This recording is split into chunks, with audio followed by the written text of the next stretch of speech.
आज की कहानी है कुत्ते और बकरी को कहानी।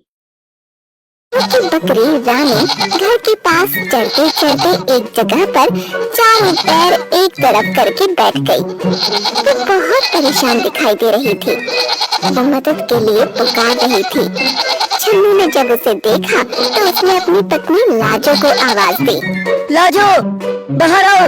देखो रानी को क्या हो गया है, बीमार तो नहीं हो गई? अरे ये तो बच्चा जन्मने वाली है, आप बैठिए, मैं सब देख लूंगी।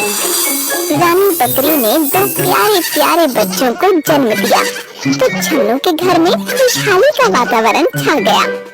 दोनों बच्चों का नाम बिल्लू और टिल्लू रखा गया। छन्नू के कुतिया और उसके दो बच्चे जिनका नाम शेरा और बघेरा था, बकरी के दोनों बच्चों को देखने के लिए आ गए। बिल्ली उनसे खेलना चाहते थे, इसलिए आगे बढ़ गए। हमारे घर की आबादी बढ़ रही है, अब तक हम लोग कुल 6 हो गए हैं। ये लोग तो फैमिली प्लानिंग को नहीं मानते। अच्छा है, जनसंख्या बढ़ने दो। आप भी ना। इतना कहकर लाजो घर के अंदर चली गई। कुत्ते के पिल्ले और बकरी के बच्चे आपस में खेलने लगे। छन्नू ये देखकर बहुत खुश हो रहा था। वो भी उनके साथ खेल लेता था। उसे सब परिवार के सदस्य ही लगते थे। वो उनकी सुरक्षा का पूरा ध्यान रखता था। रात के समय बकरी रानी और उसके बच्चे एक कमरे के अंदर रहते। कभी कभी कुतिया और उसके बच्चे भी वहीं रहते थे। एक दिन कुतिया और उसके बच्चे रात के समय कमरे के बाहर ही बैठे थे। अचानक एक सियार छन्नू के घर की बाउंड्री के अंदर आ गया। कुतिया के कान खड़े हो गए। उसे अपने बच्चों की चिंता हो गई।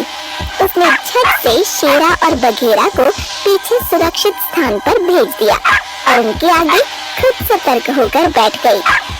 सियार ने रानी बकरी के कमरे में जाने की कोशिश की। वो बार बार दरवाजे को धकेलना चाहता था।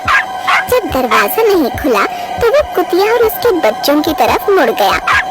कुतिया ने पूरी तरह से बच्चों को अपने पीछे सुरक्षा में ढक लिया। सियार आगे बढ़ा तो माँ कुतिया उससे लड़ पड़ी। दोनों में लड़ाई होने लगी। सियार बच्चों की तरफ जाने लगता तो कुतिया उस पर टूट पड़ती। अपने बच्चों को बचाने में उसकी जान पर बनाई। छन्नू तब तक डंडा लेकर बाहर आ गया।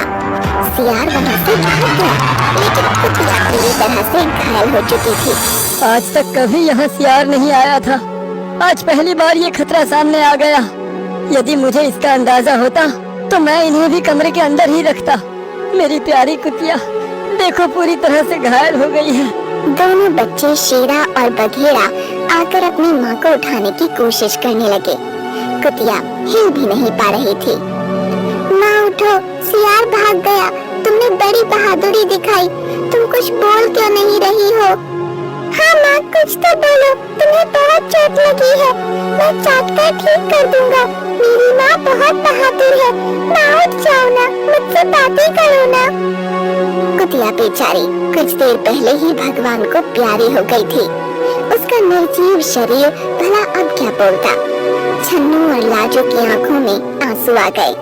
उनके परिवार का एक सदस्य सदा के लिए उनसे दूर हो गया। शेरा और बघेरा अनाथ हो गए। छन्नू और लाजो को उन पर बड़ी दया आ रही थी। ये दोनों दूध पीते बच्चे अभी बहुत छोटे हैं, बिना माँ के हो गए हैं। इन्हें तो ये भी नहीं पता कि अब इनकी माँ इस दुनिया में नहीं रही। रानी बकरी भी वहाँ पहुँच गई थी। उसने सब समझ लिया। वो शेरा और बघेरा के पास आ गई। उसकी ममता का आंचल बहुत बड़ा था। उसने दोनों बच्चों को अपना लिया। शेरा और बघेरा रानी बकरी का दूध इस तरह से पीने लगे जैसे वही उनकी माँ हो। उन दोनों ने भी रानी बकरी को अपनी माँ बना लिया। वो बिल्लू और टिल्लू के साथ भी पूरी तरह से घुल मिल गए। कहते हैं ना होता जिनका कोई उनका खुदा होता है। बिल्लों की माँ बकरी बन गई। शेरा और बघेरा बड़े हो गए। वो दोनों अपनी माँ रानी बकरी और भाई टिल्लू और बिल्लू की सुरक्षा में लगे रहते थे। एक शाम सूरज ढलते ही वही सियार फिर से आ गया। कमरे का दरवाजा खुला था। रानी बकरी और बिल्लू टिल्लू वहीं पर थे।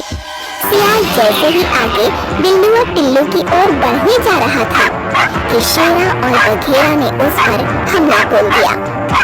अच्छी कदकाठी के शेरा और बघेरा ने सियार पर जबरदस्त हमला कर दिया। सियार नीचे गिर गया और शेरा बघेरा फिर उस पर टूट पड़े। उन दोनों ने सियार को संभलने का मौका ही नहीं दिया और काट काट कर उसे मौत के घाट उतार दिया। इस तरह से उनके द्वारा रानी बकरी, टिल्लू और बिल्लू की सुरक्षा हो गई और उन्होंने अपनी माँ की मौत का बदला भी ले लिया।